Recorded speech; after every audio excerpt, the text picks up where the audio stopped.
ప్రభువునందు ప్రియమైనటువంటి సహోదరులు మరియు సహోదరులారా, అమరస్వరం అను ఈ కార్యక్రమం వినుటకు మరొకసారి మిమ్మల్ని అందరినీ ప్రభు అయినటువంటి యేసుక్రీస్తు నామమున ఆహ్వానిస్తున్నాను. మీ అందరికీ ప్రభు అయినటువంటి యేసుక్రీస్తు నామమున శుభాకాంక్షలు తెలియచేయుచున్నాను.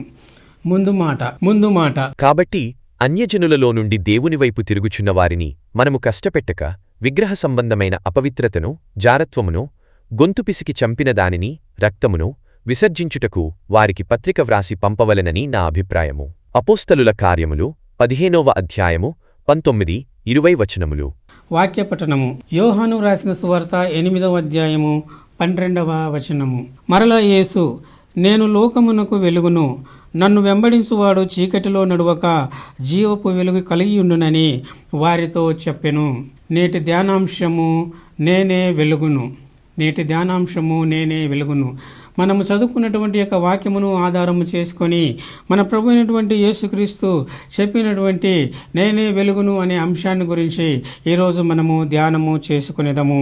ఇక్కడ మనం చూసినట్లయితే ప్రభు అయినటువంటి యేసుక్రీస్తు ఏమని చెప్తున్నాడంటే, నేను లోకమునకు వెలుగును అని ఆయన చెబుతూ ఉంటున్నాడు. ఆయన లోకమునకు వెలుగుగా ఉంటున్నాడు, లోకమునకు ఆయన వెలుగై ఉంటున్నాడు అని మనం చూస్తుంటున్నాము.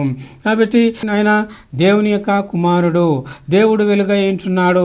ఆయన యందు చీకటి ఏమాత్రం కూడా లేదు. అలాగుననే ఆయన కుమారుడైనటువంటి యేసుక్రీస్తు కూడా వెలుగై ఉంటున్నాడు. ఆయన యందు చీకటి ఏమాత్రం కూడా లేదు. అయితే చీకటి ఎక్కడ ఉన్నది అంటే లోకమందు ఉన్నది, అనగా మానవుల యందు ఉన్నది. మానవులు చీకటిలో ఉంటున్నారు. మానవుడైనటువంటి ఆదాము ఇదిగో దేవుని యొక్క ఆజ్ఞను అతిక్రమించి ఇదిగో పాపము చేసినాడు. తినకూడదు అని చెప్పబడినటువంటి ఆ యొక్క పండును తినుట వలన దేవుని యొక్క ఆజ్ఞను అతిక్రమించినాడు. దేవుని యొక్క ఆజ్ఞను అతిక్రమించటం వలన అతడు పాపము చేసినటువంటి వాడైనాడు. పాపము చేసి పాపం వలన వచ్చినటువంటి మరణమునకు మరి అతడు లోనైనటువంటి వాడిగా కనబడుచున్నాడు. కావున నాటి నుంచి నేటి వరకు కూడా మానవులందరూ కూడా మరి అటువంటి చీకటిలోనే జీవిస్తూ ఉంటున్నారు. చీకటి సంబంధులుగా జీవిస్తూ ఉంటున్నట్లుగా మనము చూస్తుంటున్నాము. కాబట్టి ఈ చీకటిలో ఉన్నటువంటి మానవులను, పాపములలో ఉన్నటువంటి మానవులను, పాపములలో జీవిస్తున్నటువంటి మానవులను వెలిగించుటకై వారికి వెలుగుగా మన ప్రభు అయినటువంటి యేసుక్రీస్తు ఈ లోకములోనికి వచ్చి ఉన్నాడు. అందుకే ఆయన ఏమంటున్నాడు, నేను లోకమునకు వెలుగును. కావున వెలుగైనటువంటి యేసుక్రీస్తును లోకము అంగీకరించవలెను, ఆయనను వెలుగుగా స్వీకరించవలెను, ఆయనను వెలుగుగా విశ్వసించవలెను. ఆ వెలుగు చేత తమ యొక్క చీకటిని తొలగించుకొనవలెను, అనగా తమ యొక్క పాపములను మరి ఆ యొక్క వెలుగు ద్వారా కడుగుకొనవలెను అని చెప్పేసి మనం చూస్తున్నాము. కాబట్టి వెలుగైనటువంటి యేసుక్రీస్తు ప్రభువు మానవుల యొక్క పాపముల కొరకు ఆయన ఈ లోకంలో సిలువలో రక్తము చిందించి ఉంటున్నాడు, తన యొక్క ప్రాణమును అర్పించి ఉంటున్నాడు. కాబట్టి యేసుక్రీస్తు ప్రభువు సిలువలో కార్చినటువంటి ఆ యొక్క రక్తము చేత మానవులు తమ యొక్క పాపములను కడుగుకొనినట్లయితే ప్రభు అయినటువంటి యేసుక్రీస్తు యొక్క వెలుగు చేత వెలిగింపబడినటువంటి వారై ఇదిగో ఆయన మరి ఆయనతో కూడా యుగ యుగములు మరి దేవుని యొక్క రాజ్యంలో ఉందని మనము చూస్తుంటున్నాము. కాబట్టి ఆ విధముగా మానవులను యుగ యుగములు దేవునితో కూడా జీవింపచేయుటకు, పరలోక రాజ్యంలో ప్రవేశింపచేయుటకే ప్రభు అయినటువంటి యేసుక్రీస్తు చీకటి అయినటువంటి ఈ లోకములోనికి వెలుగుగా ఆయన ప్రత్యక్షమై ఉంటున్నాడు. ఆయన వెలుగుగా ప్రత్యక్షమై ఈ యొక్క చీకటిలో ఆయన ప్రకాశించుతున్నాడు అన్నటువంటి విషయాన్ని ఇక్కడ మనము చూస్తుంటున్నాము. అందుకే నేను లోకమునకు వెలుగును, నన్ను వెంబడించువాడు చీకటిలో నడువక జీవపు వెలుగు కలిగియుండునని వారితో చెప్పెను. కాబట్టి యేసుక్రీస్తు ప్రభువును వెంబడించినటువంటి వారు చీకటిలో నడువరు అన్నటువంటి విషయాన్ని ఇక్కడ మనము చూస్తుంటున్నాము. కాబట్టి యేసుక్రీస్తు వెలుగై ఉంటున్నాడు, ఆయనందు విశ్వాసం ఉంచినటువంటి వారు వెలుగై ఉంటున్నారు. కావున ఆయనను అనుసరించినటువంటి వారు వెలుగై ఉంటున్నారు, వెలుగైన వారు ఆయనను అనుసరిస్తుంటున్నారు. కాబట్టి వారు ఏమాత్రం కూడా చీకటిలో నడవరు అన్నటువంటి విషయాన్ని మనము చూస్తుంటున్నాము. కాబట్టి చీకటి అనగా అది పాపమునకు సంకేతం ఉంటున్నది. కాబట్టి యేసుక్రీస్తు నామముందు విశ్వాసం ఉంచి రక్షణ పొంది బాప్తిసం పొందినటువంటి వారు ఇదిగో చీకటిలో ఉండకుండా ఇదిగో వెలుగైనటువంటి యేసుక్రీస్తును వారు వెంబడించినటువంటి వారిగా ఉన్నారని ఇక్కడ దేవుని యొక్క వాక్యంలో మనము చూస్తుంటున్నాము. కాబట్టి ఎటువంటి వెలుగును వారు వెంబడిస్తుంటున్నారు, ఎటువంటి వెలుగును వారు మరి అనుసరిస్తున్నారు, ఎటువంటి వెలుగులో వారు నడుస్తూ ఉన్నారు అంటే జీవపు వెలుగు కలిగి ఉందురని ఆయన ప్రభువు చెప్తున్నట్లుగా మనము చూస్తుంటున్నాము. కాబట్టి చీకటిలో ఉన్నటువంటి మానవులు యేసుక్రీస్తును అంగీకరించినట్లయితే వారు జీవపు వెలుగు కలిగి ఉంటారు అన్నటువంటి విషయాన్ని ప్రభు అయినటువంటి యేసుక్రీస్తు ఇక్కడ మనము చూస్తుంటున్నాము. అది జీవపు వెలుగు అని మనము చూస్తుంటున్నాము. ఎందుకు జీవపు వెలుగు అని ప్రభువు చెబుతున్నాడు అంటే ఆయన వెలుగై ఉన్నాడు. అంతేకాదు మరి జీవపు వెలుగై ఉన్నాడు అంటే ఇదిగో మానవులు తమ యొక్క అపరాధముల చేతను పాపముల చేతను చచ్చినటువంటి వారుగా ఉన్నారు. కాబట్టి ఆ చనిపోయినటువంటి వారికి జీవము అవసరమై ఉంటున్నది. వారు తిరిగి బ్రతకవలసి ఉంటున్నది. వారు తిరిగి దేవునితో పరచబడవలసి ఉంటున్నది. వాళ్ళు తిరిగి దేవునితో కూడాను ఆయన కుమారుడైనటువంటి యేసుక్రీస్తుతో కూడాను సహవాసము చేయవలసినటువంటి వారుగా ఉన్నారు. వారితో కూడా జీవించవలసినటువంటి వారుగా ఉన్నారు. అందుచేత వారిని బ్రతికించుటకు, వారిని తిరిగి ఆ యొక్క మరణంలో నుంచి మరి తిరిగి జీవితులుగా చేయుటకు ఆయన జీవపు వెలుగుగా ఈ లోకంలోనికి వచ్చినట్లుగా మనము చూస్తున్నాము. అందుకే చీకటిలో నడవక జీవపు వెలుగు కలిగి ఉండురని మరి వారితో చెప్పానని మనము చూస్తుంటున్నాము.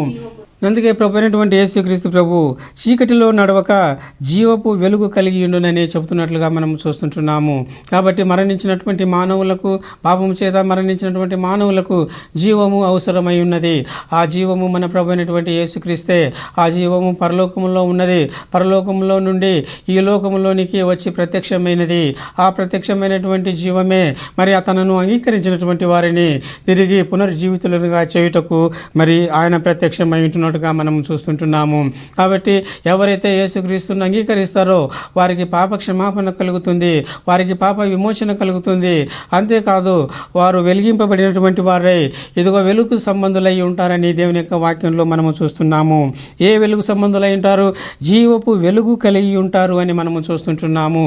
యేసుక్రీస్తునందు విశ్వాసం ఉంచినటువంటి వారు వెలుగు కలిగి ఉంటారు, జీవపు వెలుగు కలిగి ఉంటారు, వారు వెలుగై ఉంటారు అన్నటువంటి విషయాన్ని ఇక్కడ మనము చూస్తూ ఉంటున్నాము.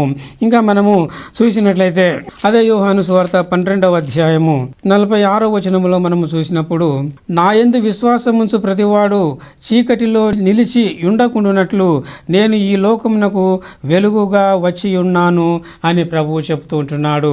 కాబట్టి ఇక్కడ మనం చూసినట్లయితే నా యందు విశ్వాసముంచు ప్రతివాడు, కాబట్టి ప్రభు అయినటువంటి యేసుక్రీస్తునందు ఎవరైతే విశ్వాసం ఉంచుతారో అనగా ఆయన దేవుని కుమారుడని, దేవుని అభిషిక్తుడని, దేవుని క్రీస్తు అని, ఇదిగో ఆయన దేవుని కుమారుడుగా ఉండి ఈ లోకంలోనికి మరి మానవ రూపము ధరించి వచ్చినాడని ఎవరైతే ఆయన యందు విశ్వాసం ఉంచుతారో, అదేవిధంగా ఆయన ఈ లోకంలోనికి వచ్చి ఎన్నో మరి అద్భుత కార్యములు, మహత్కార్యములు, సూచక్రియలు చేసి దేవుని యొక్క చిత్తముని ఈ లోకంలో నెరవేర్చి ఉన్నాడని, ఇదిగో దేవుడు చెప్పినటువంటి బోధనలన్నింటినీ కూడా మానవులకు బోధించి ఉన్నాడని, చేయుటకు దేవుడు ఏ అయితే క్రియలను ఆయనకు అనుగ్రహించినాడో వాటన్నింటినీ కూడా చేసి ఉన్నాడని, అద్భుతములు, మహత్కార్యములు, సూచక్రియలు చేసి ఉంటున్నాడని, స్వస్థత కార్యములు చేసి ఉంటున్నాడని ఎవరైతే యేసుక్రీస్తునందు విశ్వాసం ఉంచుతారో, అదేవిధముగా మానవుల యొక్క పాపముల నిమిత్తము ఇదిగో ఆయన నిందలను భరించినాడని, మరి హింసలను భరించినాడని, కొరడా దెబ్బలను భరించినాడని, అన్యాయపు తీర్పును భరించాడని, భారమైనటువంటి సిలువను మోసుకొని యెరూషలేము వీధులలో నడుస్తూ ఆ కల్వరిగిరి సిలువకు వచ్చినాడని, ఆ సిలువ పైన ఆయన మేకులతో కృచబడినాడని, ఇదిగో ఆ శిలువ పైన ప్రక్కలో బలెముతో పొడిచినప్పుడు ఆయన ప్రక్కలో నుంచి రక్తము కారినాదని, ఇదిగో ఆయన ముండ్ల కిరీటమును భరించినాడని ఎవరైతే విశ్వసిస్తారో, అదేవిధంగా మరి ఆయన శిలువ పైన మరి తమ యొక్క పాపముల నిమిత్తము మరణించి సమాధి చేయబడి తిరిగి పునరుత్థానుడై లేచినాడని ఎవరైతే విశ్వసిస్తారో, ఆ లేచినటువంటి ప్రభువు తిరిగి పరలోకమునకు ఆరోహణమై రెండవసారి రానయ్యున్నాడు అన్నటువంటి విషయాన్ని ఎవరైతే విశ్వసిస్తారో అటువంటి వారు మరి చీకటిలో నిలిచి ఉండరు అని ప్రభువు చెప్తున్నట్లుగా మనము చూస్తుంటున్నాము. కాబట్టి యేసుక్రీస్తునందు విశ్వాసం ఉంచినటువంటి వారు, రక్షణ పొందినటువంటి వారు, పరలోక పౌరసత్వమును వారసత్వమును పొందినటువంటి వారు, వారు పరిశుద్ధులుగా చేయబడినటువంటి వారు, నీతిమంతులుగా చేయబడినటువంటి వారు, అటువంటి వారు చీకటిలో ఏమాత్రము కూడా నిలిచి ఉండరు అని ప్రభువు చెప్తున్నట్లుగా మనము చూస్తున్నాము. అనగా పాపముతో నిగరేమీ వారికి సంబంధము ఉండదు, చీకటితో వారికి ఏమాత్రం కూడా సంబంధం ఉండదు. చీకటికి అధిపతి అయినటువంటి సాతానుతో, అపవాదితో వారికి ఏమాత్రం కూడా సంబంధం ఉండదు. అబద్ధీకుడైనటువంటి, నరహంతకుడైనటువంటి సాతానుతో వారికి ఏమాత్రం కూడా సంబంధం ఉండదు. ఎందుకనగా ఈ యొక్క జీవము వెలుగు వచ్చి వీరిని వెలిగించినందువలన సాతాను యొక్క చీకటిలో నుంచి వీరు విడుదల పొంది ఉంటున్నారు. పాపం అనే బానిసత్వము నుంచి వీరు విడుదల పొందినటువంటి వారుగా కనబడుచున్నారు. అందువలన ఆ జీవపు వెలుగును ఎవరైతే విశ్వసించి ఉంటున్నారో వారు చీకటిలో నిలిచి ఉండరు అన్నటువంటి విషయాన్ని మరి మన ప్రభు అయినటువంటి యేసుక్రీస్తు చెబుతూ ఉంటున్నాడు. అందుకే నేను ఈ లోకమునకు వెలుగుగా వచ్చి ఉన్నాను అని ప్రభు చెబుతున్నట్లుగా మనం చూస్తుంటున్నాము. యేసుక్రీస్తు ప్రభు ఆయనే వెలుగై ఉంటున్నాడు. ఆయన వెలుగుగా ఈ లోకంలోనికి వచ్చి ఉంటున్నాడు. ఎందుకోసం వచ్చి ఉంటున్నాడు? తన యందు విశ్వాసం ఉంచినటువంటి ప్రతి ఒక్కరూ కూడా చీకటిలో నిలిచి ఉండకుండానట్లు ఆయన ఈ లోకంలోనికి వెలుగుగా వచ్చినట్లుగా మనం చూస్తున్నాము. కాబట్టి ఆయన వెలుగుగా వచ్చి ఉన్నాడు అన్నటువంటి విశ్వాసాన్ని కలిగినటువంటి వారముగా ఉన్నట్లయితే, ఆయన వెలుగైని మనం విశ్వసించినటువంటి వారంగా ఉన్నట్లయితే మనలో చీకటి ఏమాత్రం కూడా ఉండకూడదు అన్నటువంటి విషయాన్ని ఇక్కడ ప్రభువు చెబుతూ ఉంటున్నాడు. కాబట్టి ఈ వాక్యం వింటున్నటువంటి సహోదరుడా, సహోదరి, మరి నీవు ఏ స్థితిలో ఉంటున్నావు? చీకటిలో ఉంటున్నావా? మరి వెలుగులో ఉంటున్నావా? నీవు యేసుక్రీస్తు ప్రభువును వెలుగుగా స్వీకరించావా? యేసుక్రీస్తు ప్రభు శిలువలో కార్చినటువంటి రక్తం చేత నీ యొక్క పాపములను కడిగి వేసుకొని ఆ పాపం అనేటటువంటి బానిసత్వం నుండి విడుదల పొంది రక్షణ పొంది నీవు వెలుగుగా మార్చబడినవా అన్నటువంటి విషయాన్ని నీవు ఒకసారి పరిశీలనము చేసుకునవలెను. లేక నీవు చీకటిలో ఉన్నావా? చీకటిలో ఉంటే ఇదిగో ప్రభు అయినటువంటి యేసుక్రీస్తు దగ్గరికి నీవు రావాలని మనము చూస్తుంటున్నాము. కాబట్టి ఆ విధంగా నీవు ప్రభు అయినటువంటి యేసుక్రీస్తు దగ్గరికి వచ్చినట్లయితే నిశ్చయంగా ఆయన నమ్మదగిన వాడు, నీతిమంతుడు. కాబట్టి ఆయన నీ యొక్క పాపములను తన యొక్క రక్తంతో కడిగి నిన్ను పరిశుద్ధపరిచి ఇదిగో నిన్ను వెలుగుగా చేస్తూ ఉంటున్నాడు. అంతేకాదు చీకటిలో ఉంచకుండా ఆ చీకటిలో నుంచి నిన్ను విడుదల చేసి తన యొక్క వెలుగులోనికి ఆయన నిన్ను ఆకర్షించుకొననై ఉన్నాడు. తన యొక్క వెలుగులో నిన్ను నిలుపుకొననై ఉన్నాడు. తన వెలుగులో నిన్ను నడపనై ఉన్నాడు. తన యొక్క వెలుగులో నిన్ను జీవింపచేయనై ఉన్నాడు. తన యొక్క వెలుగులో నిన్ను బ్రతకనివనై ఉన్నాడు. ఆ విధంగా యేసుక్రీస్తు తనను విశ్వసించినటువంటి వారి పట్ల చేయనటువంటి వాడుగా ఉన్నాడని చెప్పేసి మనం చూస్తుంటున్నాము. కాబట్టి నీవు కూడా ఆ విధంగా జీవించవాలనంటే ప్రభు అయినటువంటి యేసుక్రీస్తును నీవు నీ సొంత రక్షకునుగా అంగీకరించుట మరి ఎంతో మరి అవసరమని మనము చూస్తూ ఉంటున్నాము. కాబట్టి ఇంకా మనము చూస్తున్నట్లయితే అదే యోహాను సువార్త 1వ అధ్యాయము 4వ వచనంలో మనం చూసినప్పుడు ఆయనలో జీవముండెను, ఆ జీవము మనుషులకు వెలుగై ఉండెను అని మనం చూస్తుంటున్నాము. కాబట్టి యేసుక్రీస్తు ప్రభు నేనే లోకమునకు వెలుగై ఉన్నాను అని చెప్పి ఉంటున్నాడు. కాబట్టి ఇక్కడ మనం చూసినప్పుడు ఆది యందు వాక్యం ఉండెను, వాక్యము దేవుని యొద్ద ఉండెను, వాక్యము దేవుడై ఉండెను, ఆయన ఆది యందు దేవుని యొద్ద ఉండెను, సమస్తమును ఆయన మూలముగా కలిగెను, కలిగి ఉన్నదేది ఆయన లేకుండా కలిగలేదు, ఆయనలో జీవం ఉండెను, ఆ జీవం మనుషులకు వెలుగై ఉండెను అని చెప్పేసి మనం చూస్తున్నాము. కాబట్టి ఈ యొక్క వెలుగు జీవమై ఉంటున్నది. ఈ జీవము ఆది యందు ఉన్నటువంటి వాక్యము, ఆది యందు ఉన్నటువంటి జీవము. అంతేకాదు దేవుని యొద్ద ఉన్నటువంటి జీవము. ఆ జీవము మరి దేవుని యొద్ద నుండి మరి ఈ లోకమునకు ప్రత్యక్షమైనటువంటి జీవముగా మనకు కనబడుతూ ఉంటున్నది. కాబట్టి ఈ జీవమును మరి అనుగ్రహించుటకు ఆయన వెలుగుగా ఈ లోకంలోనికి వచ్చినట్లుగా మనము చూస్తుంటున్నాము. కాబట్టి ఆయనలో జీవం ఉండెను, ఆ జీవం మనుషులకు వెలుగై ఉండెను, ఆ వెలుగు చీకటిలో ప్రకాశించున్నది కానీ చీకటి దానిని గ్రహించకుండెను అని చెప్పేసి మనం చూస్తుంటున్నాము. కాబట్టి యేసుక్రీస్తు ప్రభు వెలుగుగా వచ్చి ఉన్నాడు. చీకటిని వెలిగించుటకు ఆయన వచ్చి ఉంటున్నారు. చీకటిలో జీవిస్తున్నటువంటి వారిని ఇదిగో విడిపించి వెలుగు సంబంధులుగా చేయుటకు ఆయన ఈ లోకంలోనికి వచ్చి ఉంటున్నాడు.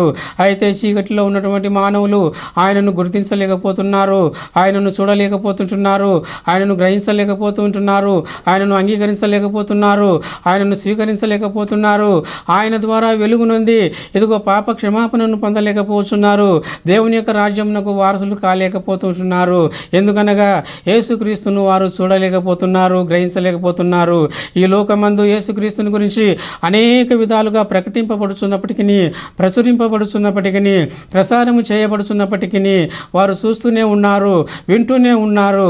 కానీ యేసుక్రీస్తును గ్రహించలేకపోతున్నారు, యేసుక్రీస్తును స్వీకరించలేకపోతున్నారు, యేసుక్రీస్తును అంగీకరించలేకపోతున్నారు. కావున వారు చీకటిలోనే నిలిచి ఉన్నట్లుగా కనబడుతున్నాము. కాబట్టి చీకటిలో నిలిచిండుట అది ఎంతో ప్రమాదకరమై ఉంటున్నది. అనగా చీకటి పాపమునకు సంకేతమై ఉంటున్నది. పాపములో జీవించున్నటువంటి వారు మరణశిక్షకు పాత్రులు, అనగా రెండవ మరణమునకు పాత్రులు. రెండవ మరణము అనగా మరి నరకము అని చెప్పేసి మనము చూస్తుంటున్నాము. పాపము అనగా ఆజ్ఞాతిక్రమమే పాపము. కాబట్టి దేవుడు మనకు ఆజ్ఞలను అనుగ్రహించినాడు. ఆ యొక్క ఆజ్ఞలను అతిక్రమించి పాపము చేసినట్లయితే అటువంటి వారు చీకటిలో నిలిచినటువంటి వారుగా మనకు కనబడుతున్నారు. కాబట్టి ఈ లోకంలో దేవుడు ఇచ్చినటువంటి ఆజ్ఞలను మనము పాటించినటువంటి వారంగా ఉండవలెను. ఇదిగో నీ దేవుడైనటువంటి ప్రభువు, అద్వితీయుడైనటువంటి ప్రభువు నీ పూర్ణ హృదయంతోనూ, నీ పూర్ణ ఆత్మతోనూ, నీ పూర్ణ శక్తితోనూ, నీ పూర్ణ బలముతోనూ, నీ పూర్ణ వివేకముతోనూ నీ తండ్రి అయినటువంటి దేవునిని ప్రేమింపవలెను అని ఆయన ఆజ్ఞాపిస్తూ ఉంటున్నాడు.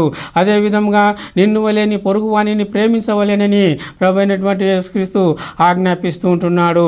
ఈ ఆజ్ఞలకు మనము మానవులు విధేయులై నడుచుకున్నట్లయితే ఇదిగో వారు మరి పాపము నుండి విడుదల పొందినటువంటి వారుగా ఉంటారు. ఆ ఆజ్ఞలకు వారు అవిధేయులుగా ఉన్నట్లయితే వారు ఇంకనూ చీకటిలోనే ఉన్నటువంటి వారుగా కనబడుతున్నట్లుగా మనము చూస్తుంటున్నాము. కాబట్టి ఇంకా మనం చూసినప్పుడు తండ్రి అయినటువంటి దేవుడు కూడా ఇదిగో వెలుగు అయినటువంటి యేసుక్రీస్తుని గురించి ఇదిగో సాక్ష్యం ఇచ్చి ఉంటున్నాడు. ఇదిగో ఈయన నా ప్రియ కుమారుడు, ఈయన యందు నేను ఆనందించుచున్నాను, ఈయన మాట వినుడు అని మరి ప్రభు తండ్రి అయినటువంటి దేవుడు మరి యేసుక్రీస్తుని గురించి అనగా వెలుగైనటువంటి యేసుక్రీస్తుని గురించి ఆయన సాక్ష్యం ఇస్తున్నట్లుగా మనము చూస్తుంటున్నాము. కాబట్టి యేసుక్రీస్తు యొక్క మాటలను వినవలెను.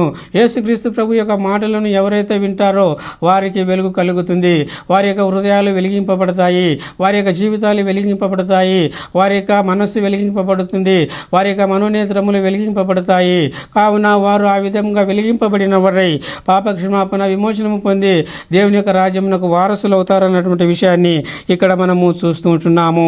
కాబట్టి చీకటిలో ప్రకాశిస్తున్నటువంటి వెలుగైనటువంటి యేసుక్రీస్తుని అంగీకరించుట మరి ఎంతో ప్రాముఖ్యమైనటువంటి విషయాన్ని ఇక్కడ మనము చూస్తూ ఉంటున్నాము. ఇంకా మన దేవుని యొక్క వాక్యంలో మనము చూసినట్లయితే యోహాను రాసినటువంటి సువార్త 3వ అధ్యాయము 19-20 వచనాలు మనము చూసినట్లయితే, వెలుగు లోకమునకు వచ్చును గాని తమ క్రియలు చెడ్డవైనందున మనుషులు వెలుగును ప్రేమింపక చీకటినే ప్రేమించిరి. దుష్కార్యము చేయు ప్రతివాడు వెలుగును ద్వేషించును, తన క్రియలు దుష్క్రియలుగా కనబడకుండానట్లు వెలుగునొద్దకు రాడు. సత్యవర్తనుడైతే తన క్రియలు దేవుని మూలముగా చేయబడి ఉన్నవని ప్రత్యక్షపరచబడినట్లు వెలుగునొద్దకు వచ్చును అని చెప్పేసి మనం చూస్తుంటున్నాము. కాబట్టి ఇక్కడ మనం చూసినప్పుడు యేసుక్రీస్తు వెలుగుగా వచ్చి ఉంటున్నాడు అనే విషయాన్ని ఇక్కడ మనం చూస్తుంటున్నాము. దుష్కార్యము చేయు ప్రతివాడు వెలుగును ద్వేషించును. కాబట్టి దుష్కార్యము చేయనటువంటి వాడు అనగా పాపములు చేయనటువంటి వాడు, పాపములోనే జీవించినటువంటి వారు, చెడు కార్యములు చేయనటువంటి వారు, వారు ఏ విధంగా ఉన్నారు? వారు చీకటిలో ఉన్నటువంటి వారుగా కనబడుతున్నారు.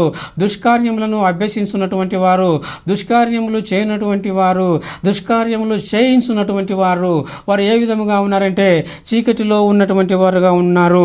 అందుచేత వారు ఆ వెలుగునొద్దకు రానులరు అని చెప్పేసి మనము చూస్తున్నాము. వాళ్ళు వెలుగును ద్వేషిస్తూ ఉంటున్నారు, వెలుగైనటువంటి యేసుక్రీస్తును ద్వేషిస్తుంటున్నారు, వెలుగైనటువంటి యేసుక్రీస్తును వారు అంగీకరించలేదు అని చెప్పేసి మనం చూస్తున్నాము. కారణం ఏంటంటే వారు దుష్కార్యములు చేయుచున్నట్లుగా మనము చూస్తుంటున్నాము. కాబట్టి దుష్కార్యములు చేయనటువంటి వారు వెలుగును ద్వేషిస్తుంటున్నారు. ఎందుకు వాళ్ళు వెలుగును ద్వేషిస్తున్నారు అంటే తన క్రియలు దుష్క్రియలుగా కనబడకుండానట్లు వెలుగునొద్దకు రారు అని చెప్పేసి మనం చూస్తున్నాము. కాబట్టి వారు దుష్కార్యములు చేస్తుంటున్నారు, నానా విధములైనటువంటి శరీర కార్యములు చేస్తుంటున్నారు, శరీరేచ్ఛలు కలిగి జీవిస్తూ ఉంటున్నారు. కాబట్టి ఆ యొక్క శరీర కార్యములు, ఆ యొక్క శరీర ఇచ్ఛలు ఇతరులకు కనబడకుండా ఉండుటకు వారు వెలుగునొద్దకు రావటం లేదన్నటువంటి విషయాన్ని ఇక్కడ ప్రభు చెప్తున్నట్లుగా మనము చూస్తుంటున్నాము.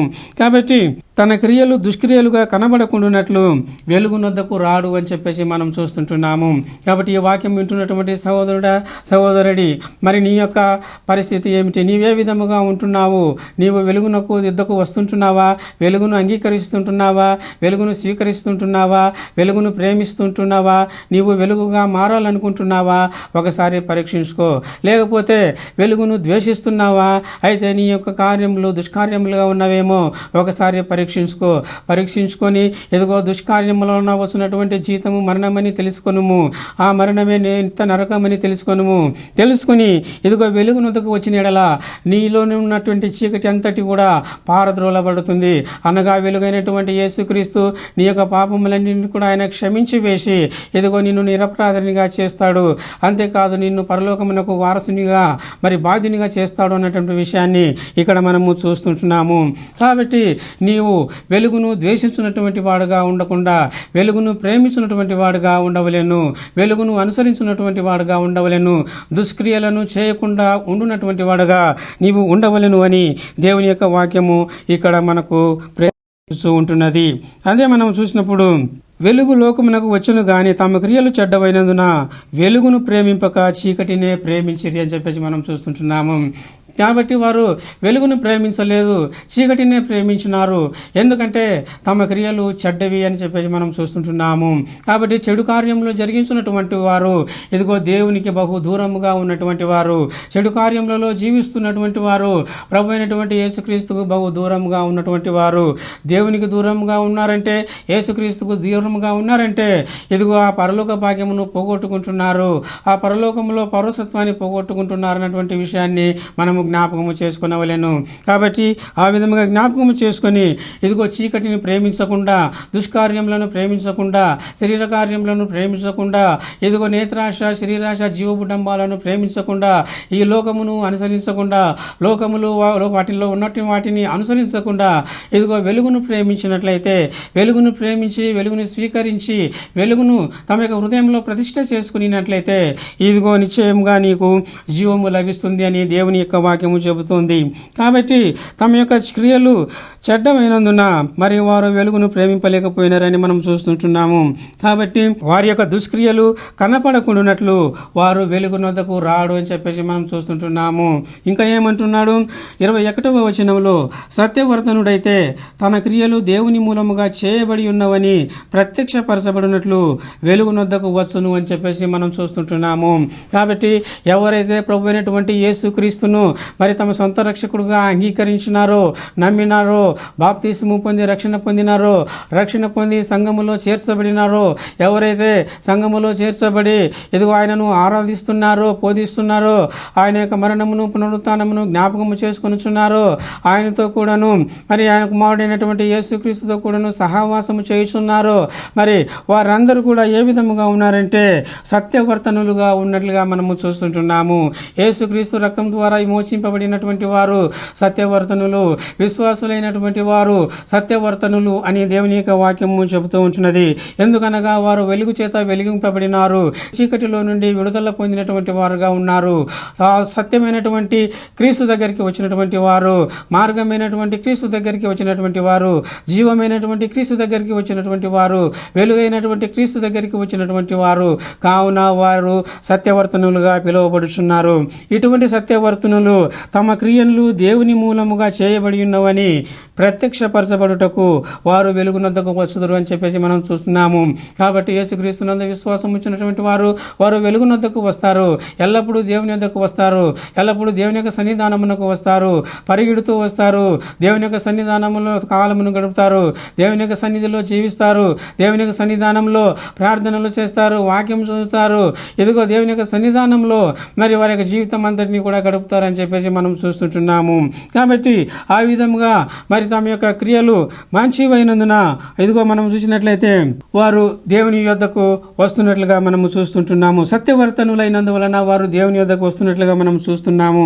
సత్యవర్తనుడైతే తన క్రియలు దేవుని మూలముగా చేయబడి ఉన్నవని, కాబట్టి వారు చేయనటువంటి క్రియలు దేవుని మూలముగా చేయబడి ఉన్నటువంటివి. కాబట్టి యేసుక్రీస్తును అంగీకరించినటువంటి వారు ఏం చేస్తున్నారంటే దేవుని మూలముగా చేయబడినటువంటి క్రియలను క్రియలను ఈ లోకంలో వారు చేస్తూ ఉన్నారు, అటువంటి క్రియలలో వారు కొనసాగుతూ ఉన్నారు అన్నటువంటి విషయాన్ని ఇక్కడ స్పష్టము చేస్తూ ఉంటున్నాడు. కాబట్టి ఆ విధంగా దేవుని మూలముగా మరి చేయబడుచున్నటువంటి ఆ యొక్క క్రియలు మరి ప్రత్యక్షపరచబడుటకు వారు వెలుగు నొద్దకు వచ్చెదరు, అనగా ప్రభు అయినటువంటి యేసుక్రీస్తు నొద్దకు వారు వచ్చెదరు అన్నటువంటి విషయాన్ని ఇక్కడ మనము చూస్తూ ఉంటున్నాము. ఇంకా మనము దేవుని యొక్క వాక్యంలో మనము చూసినట్లయితే గలతీయులకు రాసిన పత్రిక 5వ అధ్యాయము 19వ వచనము, శరీర కార్యములు స్పష్టమై ఉన్నవి, అవేవనగా జారత్వము, అపవిత్రత, కాముకత్వము, విగ్రహారాధన, అభిచారము, ద్వేషములు, కలహములు, మత్సరములు, క్రోధములు, కక్షలు, భేదములు, విమతములు, అసూయలు, మత్తతలు, అల్లరితో కూడిన ఆటపాటలు మొదలైనవి. వీటిని గురించి నేను మునుపు చెప్పిన ప్రకారము ఇట్టి వాటిని చేయవారు దేవుని రాజ్యమును స్వతంత్రించుకొనరని మీతో స్పష్టముగా చెప్పుచున్నాను. కాబట్టి దుష్క్రియలు చేయనటువంటి వారు వెలుగు నొద్దకు రారు. ఏ దుష్క్రియలు చేయనటువంటి వారు అని ఒకసారి మనం ఆలోచించినప్పుడు వాటిని గురించి ఇక్కడ చెబుతున్నట్లుగా మనము చూస్తున్నాము. దుష్క్రియలు అనగా శరీర కార్యములు అని మనం చూస్తుంటున్నాము. కాబట్టి ఆ శరీర కార్యములు ఏమనగా అవి స్పష్టమైంటున్నవి. అవి ఏమనగా ఇదిగో జారత్వము, అపవిత్రత, ఆ తరువాత కాముకత్వము, విగ్రహారాధన, అభిచారము, ద్వేషములు, కలహములు, మత్సరములు, క్రోధములు, కక్షలు, భేదములు, విమతములు, అసూయలు, మత్తతలు, అల్లరితో కూడినటువంటి ఆటపాటలు మొదలైనవి అని చెప్పేసి మనం చూస్తున్నాము. ఇలాంటి వాటిని అభ్యసించున్నటువంటి వారు, చేయనటువంటి వారు, చేయించున్నటువంటి వారు వీరందరూ కూడా చీకటిలో ఉన్నటువంటి వారు, దుష్కార్యములు చేయనటువంటి వారు. ఈ దుష్కార్యములు వారు చేస్తున్నందువలన, ఈ దుష్కార్యములు వారు చేస్తున్నట్టు మరి తెలియకుండాలాగున వారు వెలుగున్నదకు రానొల్లరు అన్నటువంటి విషయాన్ని మనము దేవుని యొక్క వాక్యంలో మనము చూస్తుంటున్నాము. కాబట్టి జనులు తమ యొక్క కార్యములు చెడ్డవి అయినందువలన వారు వెలుగును ప్రేమించకపోక చీకటిని ప్రేమించరు అని చెప్పేసి మనం చూస్తున్నాము. కాబట్టి చీకటిని ప్రేమిస్తున్నారు వారు అంటే ఈ శరీర కార్యములను అభ్యసించున్నటువంటి వారు అని చెప్పేసి మనం చూస్తున్నాము. కాబట్టి ఈ శరీర కార్యములకు అభ్యసించున్నటువంటి వారికి కలుగునటువంటి ఫలము ఏమిది అని మనం చూసినట్లయితే ఇట్టి వాటిని చేయువారు దేవుని రాజ్యమును స్వతంత్రించుకొనరని మీతో స్పష్టముగా చెప్పుచున్నాను అంటున్నాడు. కాబట్టి ఇటు కార్యములు చేయనటువంటి వారు దేవుని యొక్క రాజ్యమును స్వతంత్రించుకొనరు, అనగా చీకటిలో ఉన్నటువంటి వారు, దుష్క్రియలు చేయనటువంటి వారు, దేవుని వెలుగును ద్వేషించున్నటువంటి వారు, వారు చీకటిలో ఉన్నటువంటి వారు వారి యొక్క దేవుని యొక్క రాజ్యమునకు ఏమాత్రం కూడా వారసులు కానేరరు అని చెప్పేసి ఈ యొక్క వాక్యంలో మనము చూస్తుంటున్నాము. కాబట్టి ఇటువంటి చీకటిలో నుంచి మానవులు విడుదల పొందవలసినటువంటి వారుగా ఉన్నారని మనము చూస్తుంటున్నాము.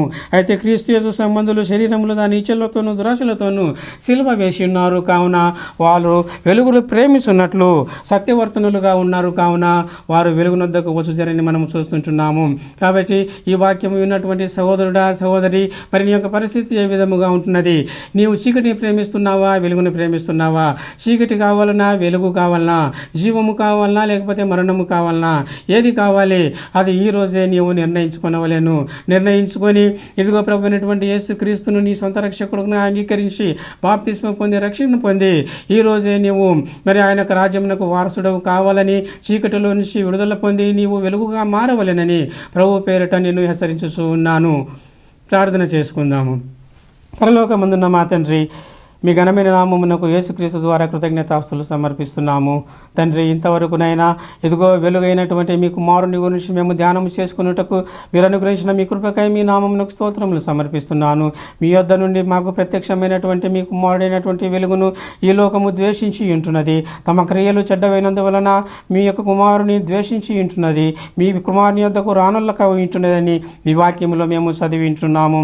కాబట్టి ప్రభువా, ఈ వాక్యం విన్నటువంటి వారిలో ఇంకా ఎంతమంది అయితే చీకటిలో ఉంటున్నారో వారందరూ కూడా వెలుగును ప్రేమించి ఇదిగో మీ కుమారుని సొంత రక్షకుడుగా అంగీకరించి రక్షణ పొంది మీ యొక్క రాజ్యమునకు వారసులుగా మారినట్లు మీ కృపానుగ్రహించమని ప్రాధేయపడుచున్నాను.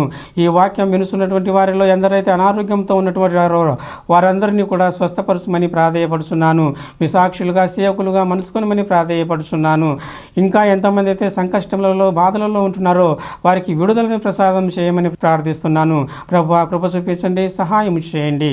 మా ప్రభు అయినటువంటి యేసుక్రీస్తు ద్వారా ప్రార్థించి వేడుకొనుచున్నాము తండ్రి. Amen, amen, amen.